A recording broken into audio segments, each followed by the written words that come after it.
donc, il ferait pas un peu trop chaud ici? Oh là là, qu'est-ce que j'ai froid aux pieds. Il fait chaud. On pourrait pas monter le chauffage, je trouve qu'il fait un peu frisquet. Il fait froid. Ces petites phrases, on les a tous entendues ou même prononcées. Elles traduisent toutes une sensation d'inconfort à laquelle on a envie de mettre fin le plus rapidement possible. Et en général, le premier réflexe consiste à monter ou descendre le chauffage, ce qui malheureusement, vous l'avez sûrement constaté, ne résout pas tous les problèmes. Et oui, le chauffage, c'est un petit peu plus compliqué que cela.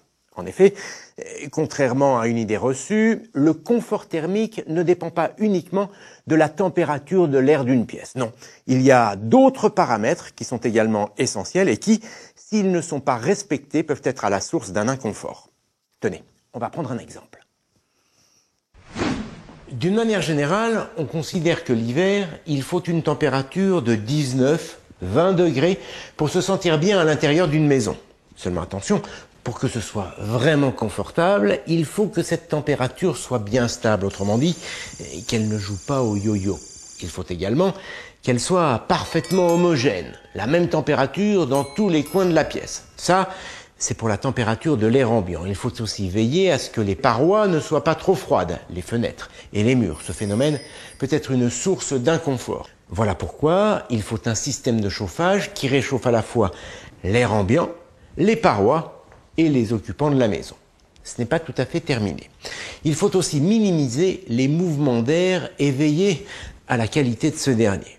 Pour que l'air soit agréable à respirer, on recommande un taux d'hygrométrie, c'est l'humidité relative de l'air, compris entre 40 et 60%. Comme pour la température, ce taux d'hygrométrie doit être homogène et bien réparti dans toute la pièce. Or, certains systèmes de chauffage peuvent justement déséquilibrer ce taux d'hygrométrie, rendant l'air plus sec à certains endroits et plus humide dans d'autres.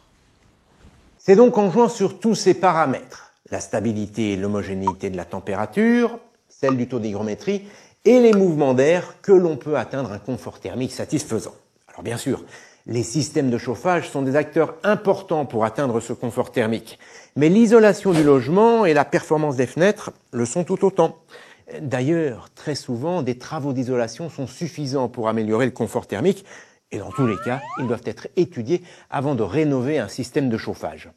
Pendant bien longtemps, et souvent à juste titre, on a pensé que le chauffage électrique n'était pas en mesure d'atteindre un confort thermique, comment dire, absolu.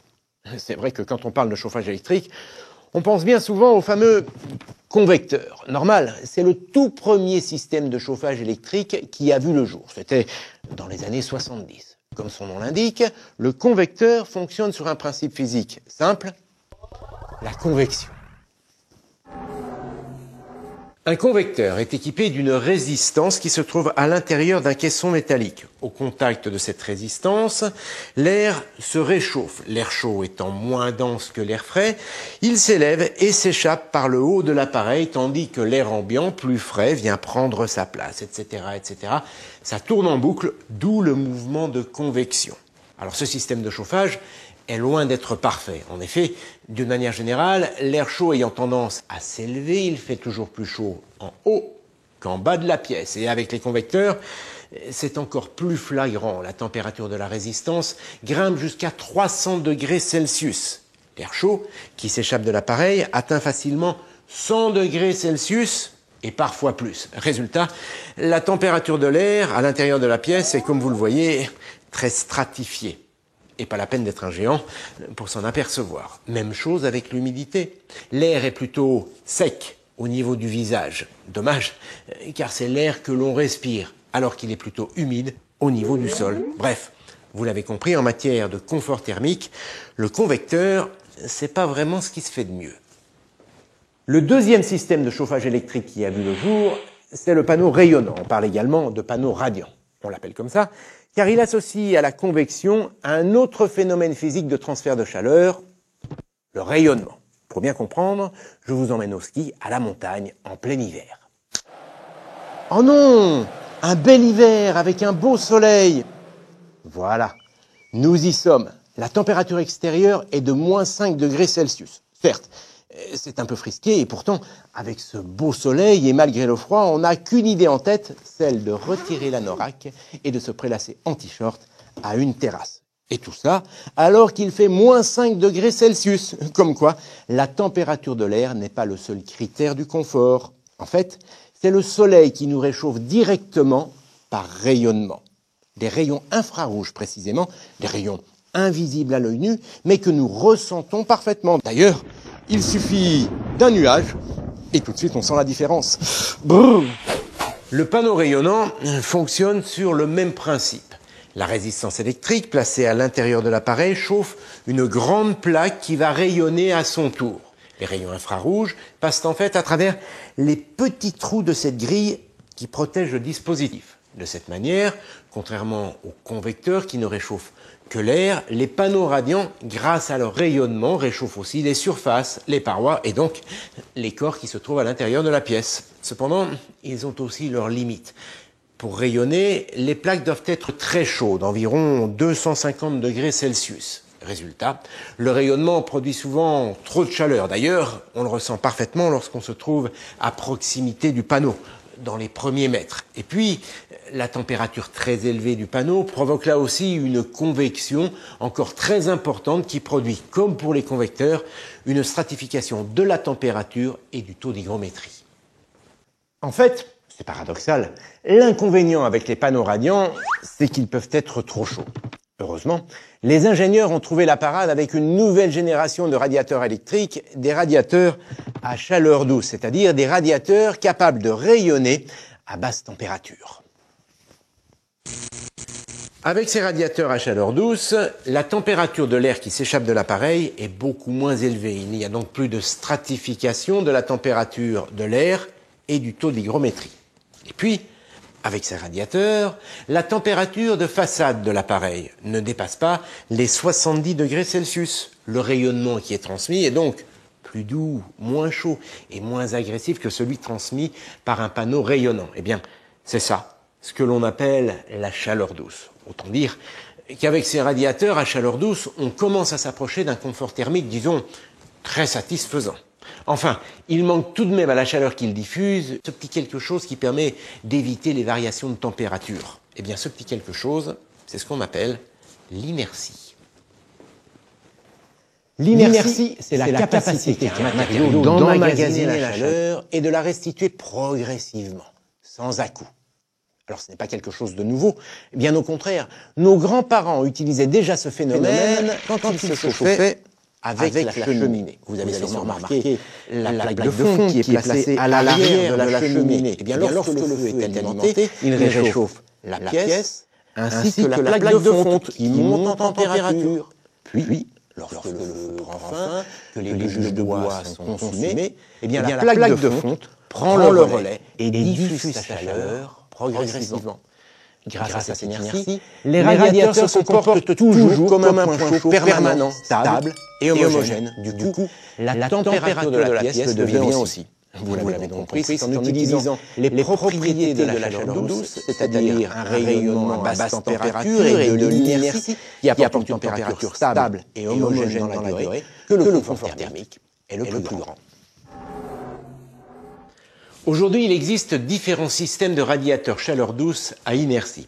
Il y a par exemple les radiateurs à fluide caloporteur. La résistance électrique est placée en bas de l'appareil et elle réchauffe un fluide qui se trouve à l'intérieur et qui ensuite va chauffer la façade en aluminium. Et c'est cette dernière qui se met ensuite à rayonner tout en douceur. Puis, lorsque le radiateur est en veille, eh bien, il n'y a pas de rupture. Grâce à l'inertie du fluide caloporteur, eh bien, le radiateur continue à diffuser doucement sa chaleur. Et puis, il y a des radiateurs qui utilisent un double corps de chauffe, c'est-à-dire deux systèmes de chauffage différents qui sont contrôlés électroniquement et peuvent fonctionner indépendamment. Le radiateur est équipé d'un film chauffant en façade et d'un corps de chauffe en fonte à l'arrière. Concrètement, ce film est parcouru par une résistance extrêmement fine. Ce film fonctionne sur le même principe qu'une vitre dégivrante de véhicule. Il est très réactif, autrement dit, il monte très rapidement en température. Il chauffe la façade qui ensuite rayonne tout en douceur. Alors en général, ce dispositif suffit durant les premières fraîcheurs de l'automne. Puis, quand l'hiver est bien là, eh bien, le corps de chauffe en fonte à l'arrière, vient en renfort et grâce à l'inertie de la fonte, eh bien, la température est toujours bien stable et homogène, même les jours les plus froids. Alors bien sûr, en fonction de la gamme, du fabricant et surtout des matériaux utilisés, ces radiateurs à chaleur douce et à inertie sont plus ou moins performants, mais tout de même, parmi tous les systèmes de chauffage électrique, eh bien, ce sont ces radiateurs qui apportent le plus grand confort thermique. Ils sont aussi performants, voire plus, que le chauffage central, en sachant qu'ils présentent un autre avantage par rapport au chauffage central. L'utilisateur peut choisir la température de chaque pièce en fonction de ses besoins. Alors je sais ce que vous allez me dire, et l'écologie dans tout ça? Eh bien en fait, comme dans bien des cas, c'est en fonction de la manière dont il est utilisé qu'un radiateur électrique se révèle écologique et économique. Et oui, désormais, les thermostats qui équipent ces radiateurs permettent de régler très précisément la température. Alors plus aucune excuse pour ne pas régler la température à 19 degrés plutôt qu'à 20.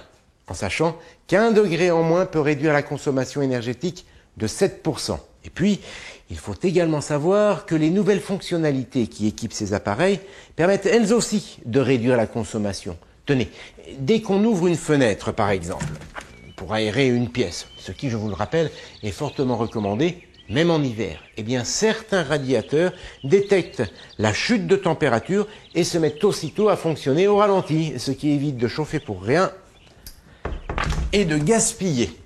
Et puis, certains radiateurs sont même équipés de détecteurs de présence. Grâce à ce dispositif, ils s'adaptent au rythme de la maison. Une pièce est occupée, il la chauffe en mode confort. En revanche, quand elle est inoccupée pendant un certain temps, ce que l'appareil détecte, eh bien, la température du radiateur baisse progressivement pour économiser de l'énergie.